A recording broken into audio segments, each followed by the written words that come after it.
grave la situación. En términos, primero déjame centrarme en lo económico, como dices tú, las líneas aéreas ya no están, las transnacionales ya han cerrado, pero no han cerrado en los últimos 6 meses, Ramiro, eso es importante.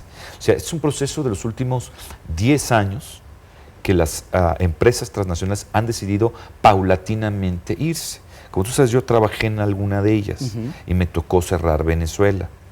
Y hablando, es muy difícil la situación, pero hablando con mi colega que se dedicaba al derecho laboral allá, le dije, oye, necesitamos esta situación, tenemos una serie de empleados que tienen que salir. Ah, sí, no te preocupes, mira, si lo hacemos. Oye, te veo como muy normal en este hecho. Sergio, tengo 2 años haciendo, es lo único que hago. Y me va bien porque trabajo para las empresas transnacionales, pero es lo único que hacía. De verdad le dije, no estás en otros esquemas haciendo otro tipo de trabajo. No, Sergio, no me doy abasto. Así que dime qué fechas quieres. Entonces había que reservar. Pero bueno, aunado aparte de eso, o sea, a lo que voy es un proceso de deterioro. El fondo del asunto es un proceso de deterioro económico que viene de muchos años atrás. Nada más que ahora está haciendo crisis. Antes no hacía tanta crisis porque el precio del petróleo podía, digamos, Chávez o su grupo podía maquillar un poco la situación económica. Si bien se deterioraba la situación en el mercado interno, la verdad es que el gobierno tenía muchos recursos. Tenía un precio de barril más o menos en $100 y en los presupuestos lo tenía en 40. Entonces el presupuesto se veía muy apretado, pero tenían una banda ancha de $60 para hacer con él lo que quisieran. Estamos hablando de más de $1,000 millones que nunca entraron oficialmente a las arcas venezolanas y que el gobierno venezolano lo dilapidó o se lo robó. Una de dos, porque no está, es decir, la situación es mal. En lo social o en las libertades, lo que estabas hablando, también es muy complicado ahorita, Ramiro.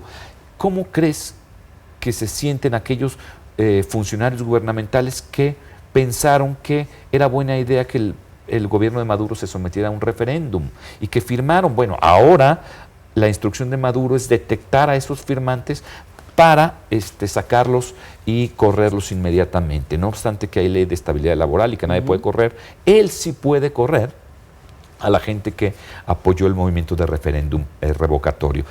Imagínense el escándalo, esto sería tanto así como que Peña Nieto dijera que todos aquellos que no votaron por el PRI en las últimas elecciones, en las elecciones legislativas del año pasado, se fueran, ¿no? O sea, imagínate lo que vendría, el escándalo, es la falta de democracia, la falta de libertades. Bueno, es lo que está ocurriendo en Venezuela. Entonces lo que se requiere es una acción concertada y más directa del ámbito de la comunidad internacional. Y cuando digo la comunidad internacional, se necesita que los países latinoamericanos se unan, los democráticos obviamente, para actuar en Venezuela a través de la OEA, a través del Mercosur, que ya está actuando un poco a ese respecto, y a través de este organismo que fundó Chávez, UNASUR, donde se demuestra que no sirve absolutamente para nada, ¿no? Que un país que está viviendo esa situación de crisis en su población, que la gente que está viviendo en las fronteras en Colombia se va, la abren y materialmente inunda los pueblos colombianos para comprar alimentos o artículos de primera necesidad, te habla de que hay una situación muy crítica y que hay que actuar.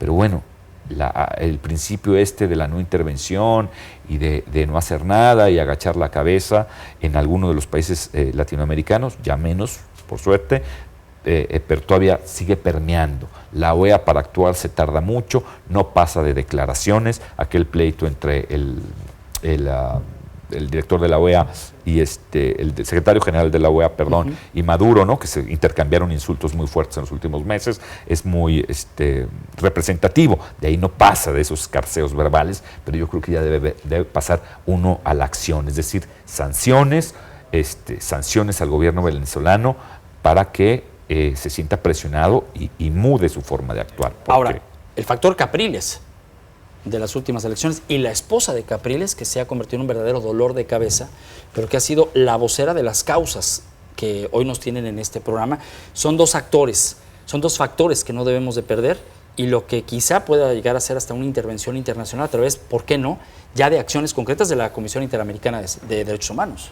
Así es decir, el tema de este opositor que está en la cárcel por unas supuestas faltas o delitos no muy claros, estos delitos de disuasión social que teníamos antes en México, ¿no? Que simplemente alguien que se oponía al gobierno lo podían agarrar, meter a la cárcel, inventaban este delito, le acreditaban ese delito y podía mantenerse ahí mucho tiempo, ¿no? Los líderes del 68, por ejemplo, es lo mismo que está Capriles. Nomás, ¿dónde está la izquierda mexicana, Ramiro? O sea, ¿dónde está la izquierda de Latinoamérica defendiendo esas acciones? Increíble. Aquí tenemos todavía políticos, creo que por ahí escuché a alguien del PRD o Morena, una señora del Estado de México defendiendo al gobierno de Maduro, que esto era un invento de los Estados Unidos. Es un invento, es una realidad. Hay gente opositora que está en la cárcel en Venezuela por sus delitos de ser oposición. Y los gobiernos, primero la izquierda latinoamericana, hace mutis, y los gobiernos de la región que deberían intervenir activamente, cuando menos, o de una forma mucho más activa, mucho más concreta para solucionar la situación. También pues les da miedo intervenir porque siempre tienen que cuidar, tienen que prever que, bueno, si yo me meto en los terrenos de mi vecino, después me vienen a acusar a mí. Pero el que nada debe, nada teme. A ver, Nicolás Maduro tiene un efecto hipnótico en la sociedad porque, insisto, todos desde fuera, incluso desde dentro, ven que hay una crisis brutal. Vamos, no hay ni siquiera lo necesario en una farmacia y la gente se tiene que estar medicando con productos veterinarios. A ese nivel está la situación. Pero entonces, ¿qué pasa con Maduro? ¿O qué tendría que pasar con Maduro? Porque se lee en algunas editoriales internacionales que el efecto, el caso tendría que llegar, ¿por qué no?, a pensarse en un golpe de Estado. Bueno, Maduro no es, se le considera una figura decorativa dentro del grupo de poder de Chávez. Es decir, los que realmente controlan al gobierno venezolano, controlan a Maduro, son gente muy allegada al ejército, la cúpula militar que dejó Chávez. Esa está intacta, ¿ok? Y protege a Maduro porque, bueno, les conviene tener una figura así para después carecer de ella, si me entiendes, sí, ¿no? Maduro es completamente gastable. Es decir, si sale en el referéndum, no importa, porque entonces tendrían 2 años, si el referéndum, acuérdate, se hace después de enero del 17 y sale, el efecto sería, no importa, no se convoca elecciones inmediatas, sino se queda un presidente interino hasta que se vuelvan a llegar las elecciones regulares, que son hasta el 19, así que son 2 años. Así que eso es lo que le está tirando la cúpula política. O sea, Maduro es una figura que desechable, estoy seguro, no es muy representativo.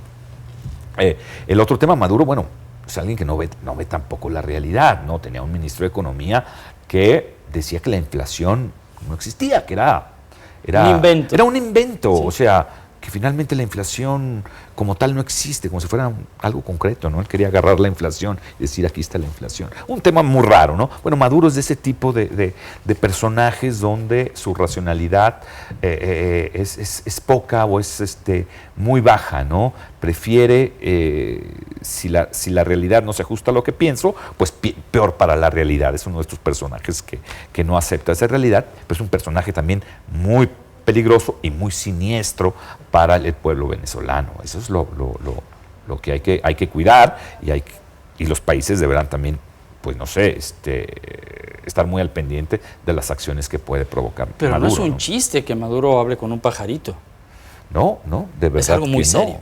Mira, bueno, también hemos tenido presidentas en Argentina que hablaban con esposos muertos. O sea, es decir, no es posiblemente no sea el peor, ni va a ser el último ni el único, Ramiro, te lo aseguro. Pero sí, Maduro es una figura difícil para la actualidad de Venezuela. Es decir, quiere colgarse un poco en la popularidad de Chávez, pero ya no puede, no es tan popular. Él tiene una aceptación en las últimas encuestas que se hicieron, más o menos razonables o serias, del 22%. Solamente 22% aprueban la gestión de Nicolás Maduro. No sé cuánto está en México, pero está baja, entiendo que está baja, pero no creo que llegue a ese grado. Es decir, Si el referéndum fuera hoy, obviamente lo pierde Maduro. Por eso también es ese golpeteo diario contra el acto del referéndum. Sabe que lo perdería y el costo para no perderlo sería muy grande en términos económicos y en términos de represión social. Y ya Venezuela ya no aguanta más represión.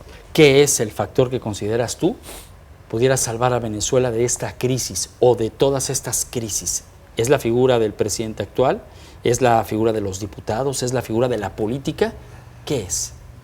Yo pienso que un pacto social grande entre grandes sectores de la población, una gran participación ciudadana y que se vea de alguna forma apoyada en forma dura, en forma real, no solo retórica, por parte de la comunidad internacional. Por ejemplo, entiendo que en este momento la oposición venezolana está unida, no se ha fragmentado, cosa que también es de valorarse, porque en otras ocasiones el poder de Chávez lo que hacía era dividir y fracturar la oposición. En este momento están muy unidas contra los ataques que han tenido de nulificar sus actos en la Asamblea Nacional y todo. Si eso se continúa, hay un frente unido opositor con mucho apoyo social en distintas capas de la población. Ojo, no es un tema de elites, no son los que se fueron a pedir asilo o que están viviendo en Miami Beach o en la Florida. Esos no son esos venezolanos, sino además de ellos, del poder económico venezolano, hay grandes sectores de la población de clases medias que están en contra de Maduro, que están viendo que la situación cada vez está peor. Entonces, si estos grandes sectores de la población están unidos, mantienen un frente unido y reciben apoyo de la comunidad internacional, creo que por ahí va pues no las recetas, pero sino una potencial resolución de los conflictos. Pero no va a ser sin costo alguno, Ramiro, porque el ejército controla y el Estado controla, tiene un poder económico muy importante. Controla la petrolera, sí, Petróleos de Venezuela, controla grandes empresas, controla Cemex, lo que era Cemex, controla la distribución de alimentos, y pues ese poder económico y poder político no lo van a dejar por las buenas. Claro que no. O sea, claro que no. Claro que no. Sergio, te agradezco muchísimo el tiempo, este análisis para entender cuáles son los factores que llevan justamente a el Venezuela, el país de las crisis. Muchísimas gracias. Gracias a ti, Ramiro, un gusto. Y gracias a usted por el favor de su atención. Le espero la próxima semana en otro espacio más de Factores a través de C7 y toda la red. Soy Ramiro Escoto. Está usted informado.